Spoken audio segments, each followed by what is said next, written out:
Con rồng trong văn hóa phương Tây nổi tiếng là một sinh vật hung tợn, tham lam và tàn ác.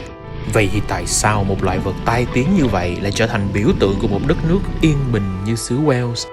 Mình là Tường và hôm nay hãy cùng mình và Sang tìm hiểu về biểu tượng này nhé.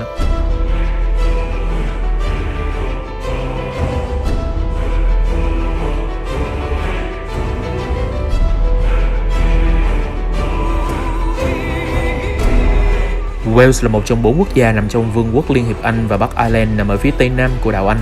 Bạn còn nhớ rằng trong tập nói về nước Anh, chúng mình đã nhắc về những người Britain bị đế chế La Mã chiếm đóng không?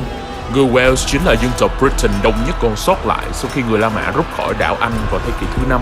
Họ có một ngôn ngữ riêng hoàn toàn khác với tiếng Anh cổ của người Anglo-Saxon. Tên gọi Wales trong tiếng Anh là cách mà người Anglo-Saxon đã gọi những người Britain ở đây. Vì nằm ngay cạnh nước Anh mà Wales luôn là một miếng mồi ngon của các đời vua nước Anh. Năm 1282, vua Edward đệ nhất đã hoàn thành những cuộc chinh phạt của mình. Và từ đó, xứ Wales được hợp nhất vào lãnh thổ của Anh. Vào cuối thời Trung Cổ, người Wales dưới sự lãnh đạo của người anh hùng Owen Lindor đã cố gắng nổi dậy giành độc lập nhưng cũng không thành công. Cuối cùng, vào thế kỷ thứ 15, triều đại Tudor có tổ tiên từ xứ Wales đã trở thành vua nước Anh và chính thức thống nhất hai vương quốc này. Mặc dù bị ảnh hưởng nặng nề bởi chính trị xã hội của Anh, nhưng xứ Wales vẫn gìn giữ được ngôn ngữ và bản sắc văn hóa đặc trưng cho đến tận ngày hôm nay. Thủ đô của họ là Cardiff và ngày lễ quốc gia là ngày lễ Thánh David vào ngày 1 tháng 3 hàng năm.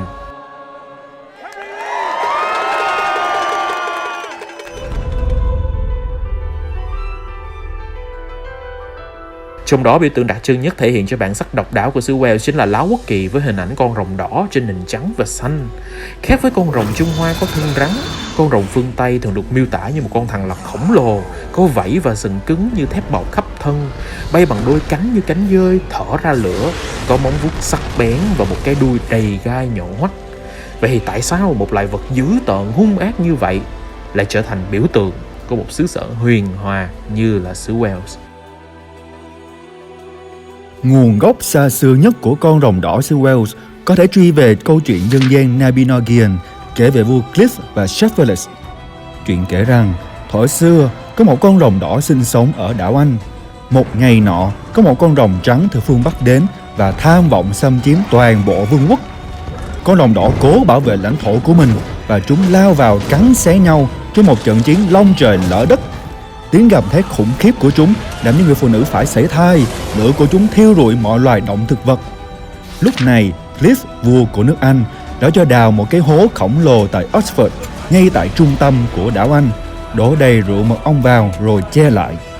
Hai con rồng bay đến uống rượu mật ong no say và cả hai chìm vào giấc ngủ. Vua Cliff sau đó đã bắt lấy chúng và đem chôn tại ngọn đồi Dinas Emrys tại vùng Snowdonia. Câu chuyện này được tiếp tục trong bộ huyền sử Historia Britannicum. Những con rồng vẫn ngủ yên dưới chân đồi Dinas Emrys trong nhiều thế kỷ, cho đến khi vua Vortigern cố gắng xây dựng một lâu đài tại đây. Mỗi đêm, các bức tường và nền móng của lâu đài vừa xây dựng xong lại bị phá hoại bởi một sức mạnh vô hình nào đó.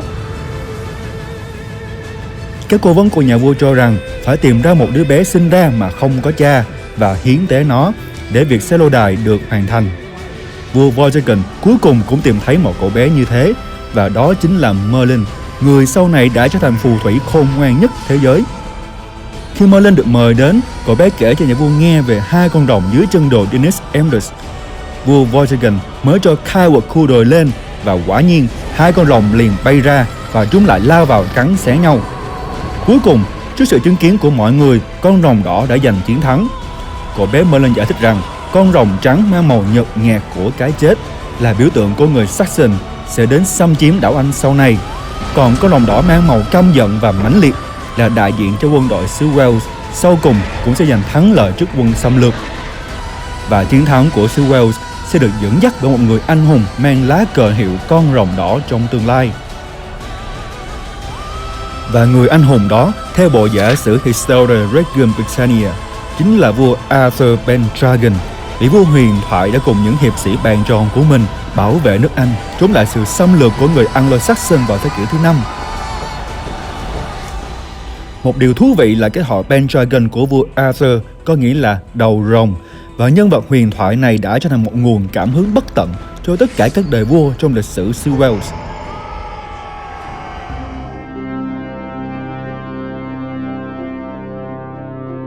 Về mặt lịch sử thì lá cờ rồng Draco vốn là biểu tượng của những đội kỵ binh La Mã.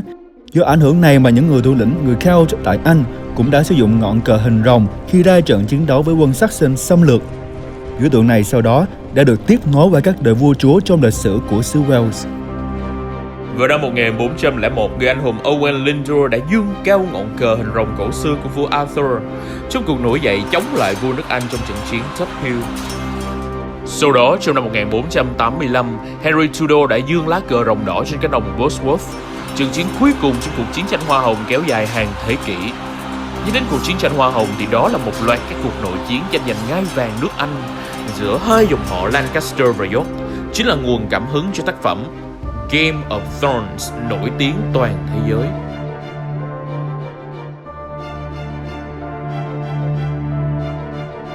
Henry vốn là một hậu duệ của nhà Tudor xứ Wales và nhà Lancaster nước Anh, mang trong mình dòng máu hoàng gia chính thống, đã giành chiến thắng sau cùng trước vua Richard đệ Tam của nhà York trên cánh đồng Bosworth và giành lấy ngai vàng nước Anh.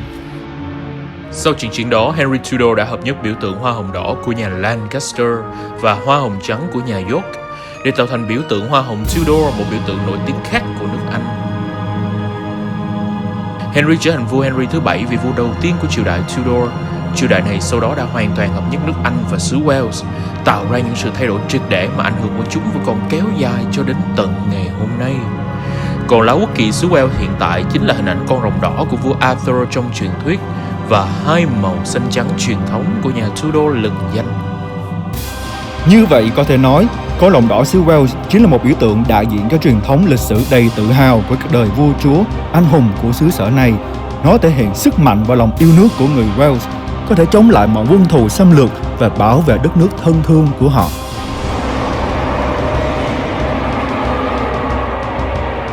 Ok, mình hy vọng bạn đã học được một điều mới trong hôm nay và sẽ có cảm hứng để học một điều mới nữa trong ngày mai. Bạn còn biết câu chuyện thú vị nào nữa về con rồng xứ Wales, hãy cho tụi mình biết dưới phần comment và tiếp tục ủng hộ tụi mình bằng cách nhấn 3 nút bấm này nhé. Mình là Tường. Mình là Sang. Rất cảm ơn sự theo dõi của các bạn. Xin chào và hẹn gặp lại.